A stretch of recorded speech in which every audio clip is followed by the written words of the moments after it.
O Diyos na dakila, tunay nga po ng aming mga puso ay nagagalak sa umagang ito. Salamat po sapagkat pinuno mo ng excitement ang bawat isa. Hindi sa anumang bagay o anumang dahilan, but there's only one reason why we are excited. It is because of you. Amen.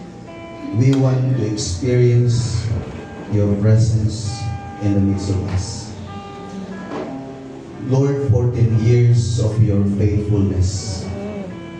Thank you, O God, for another milestone of your faithfulness, O Lord, sa aming buong buhay sa iglesyang ito. Narito po ang iyong mga anak, ang iyong mga lingkod, na pinagbuklod ng iyong pag-ibig at pinasagana ng iyong biyaya, ng iyong grasya. Panginoon, ngayong umaga, as we come before you, Lord, we ask forgiveness to all our sins we have committed before you, Lord. Kung meron po kayong nakikitang karumihan sa aming mga puso, pakalinisin niyo po, O Diyos, ang mga ito. Patawarin mo po kami, even Lord, sa aming mga pagkukulang. Hayaan mo po, Panginoon, na kami po ay dumulog sa iyo ngayong umaga, na magpapasakop sa iyong kalooban, at buo ang magalakan na aming pong mararamdaman. Maitaas ang aming mga kamay,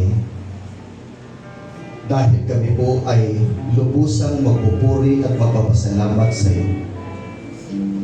Panginoon, samahan niyo po ang bawat isa as we celebrate, Lord, your faithfulness.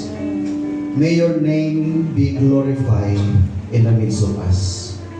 Samahan mo po kami at gabayan. Ang iyong banal na Espiritu ang siyang patuloy na kumilos sa bawat isa.